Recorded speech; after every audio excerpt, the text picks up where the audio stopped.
I'm holding a camera to look at this diorama now, otherwise you won't see much from up above.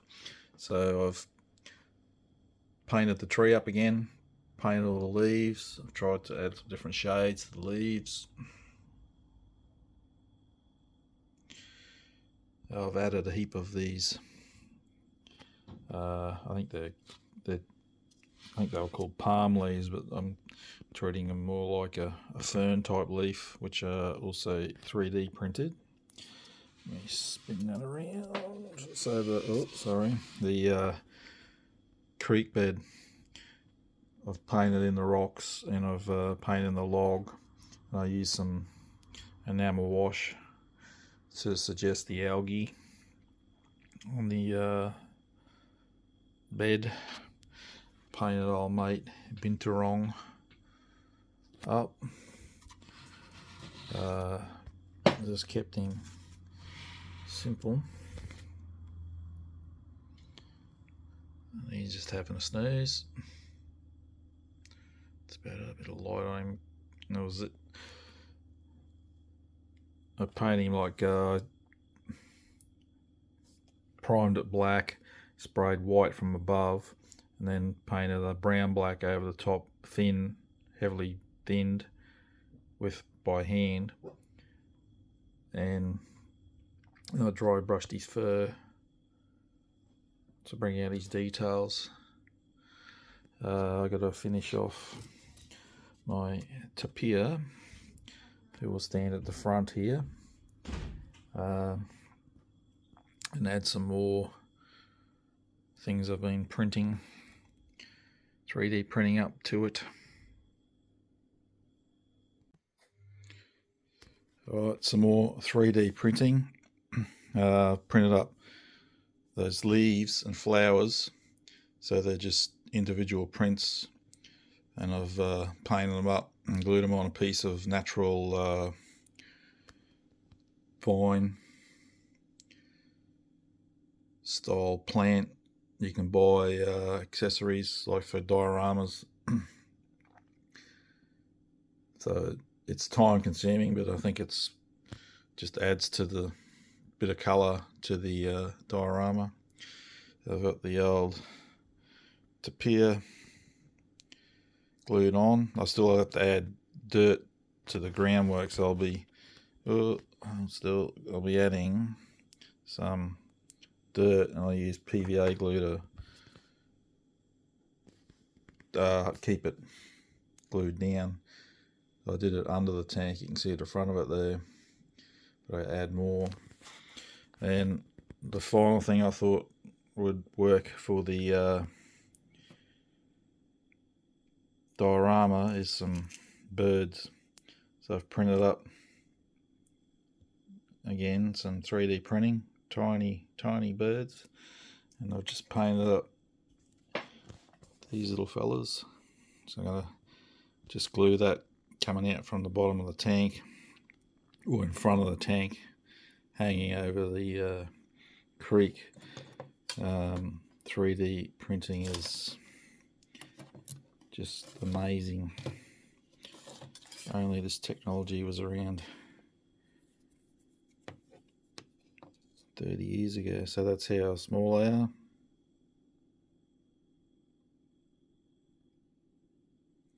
So I'm going to paint some more of those, what I had in that bowl. I won't use them all. I just printed extras in case I had failed prints or I break them when I'm trying to get them glued on it, because they're so tiny. Yeah, and I still have to do my banana trees and this big palm tree, so I gotta work out what can fit in and what can't. And I have other plant life too to go in still, so quite a bit to go yet. Alright, bit more done. So I've painted up my birds. They are very tiny. They are like, so I get this ruler in there. Just 3D printing amazes me what you can do with it. I've added some crows or ravens. So what I did was looked up birds of Malaysia and have tried to replicate colour schemes, even though the bird may not be the identical shape. I've used the colours of the birds. So the tank is a source of rest and interest for the birds. I've painted up best I could. As I've mentioned many times, I'm not a figure painter, but you do what you can do. Excuse the mess in the background.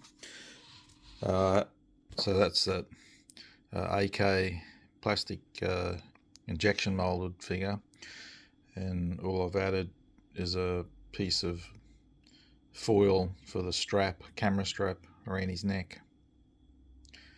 So he's taken a picture of the tapir, but what I'll do is I'll be adding some this dragon trees around, sort of like to give him a bit of camouflage so the animal may not pick him up so easily. And also this is why I've painted him such a drab colour scheme. His clothes, he's taken photos of wildlife, so he doesn't want to stand out with high vis or anything. I'm in the process of painting up my other palm trees, and when they're done I'll put them on, and then that'll be it for the big trees, and then I'm into the just the smaller plants I've printed up. Other palm trees are done, so they were 3D printed trunks, and I just used cheaped out and used feathers for the leaves, photo etch. Palm tree leaves are mega expensive, it cost a fortune, so I just went the cheap way to get the effect. And I forgot the other trees I was doing, the banana trees, so they're done.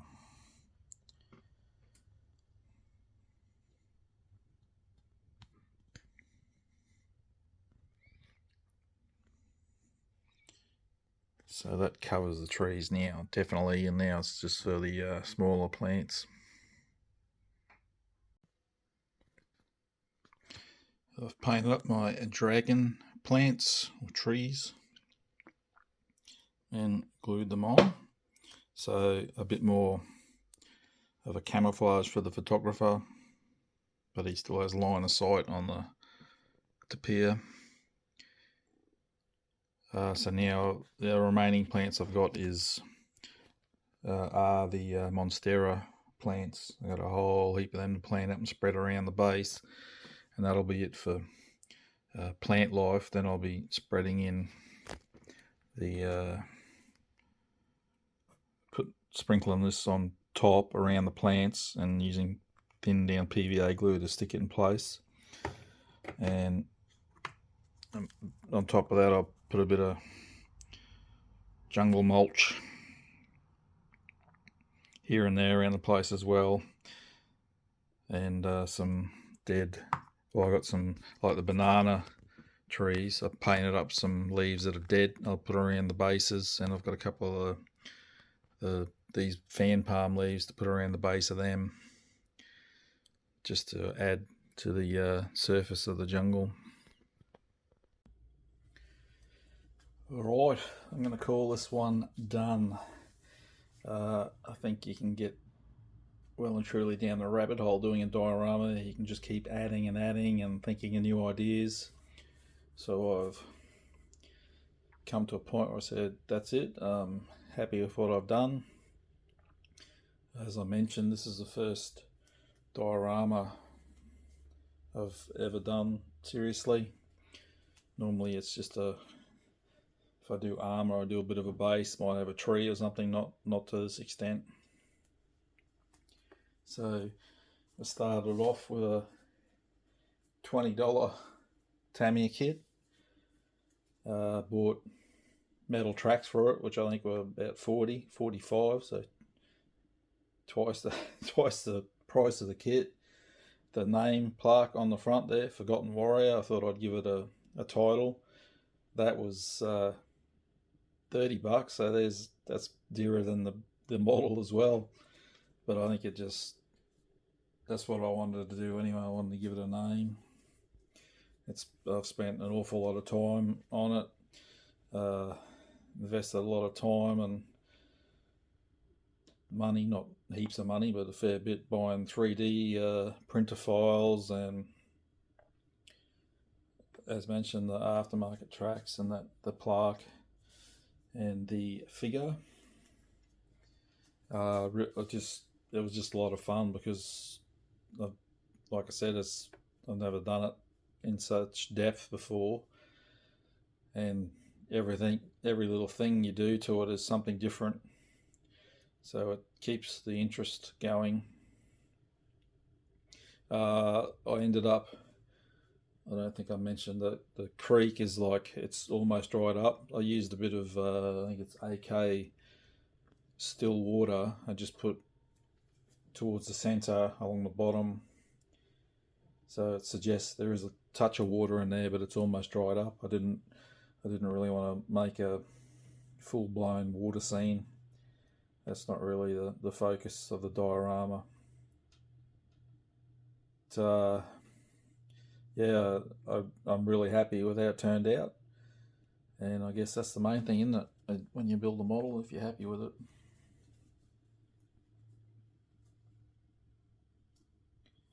Or I'll add some still photos of it so I can get a little bit closer. So those of you who did have a bit of a look at this one along the way, I thank you for watching.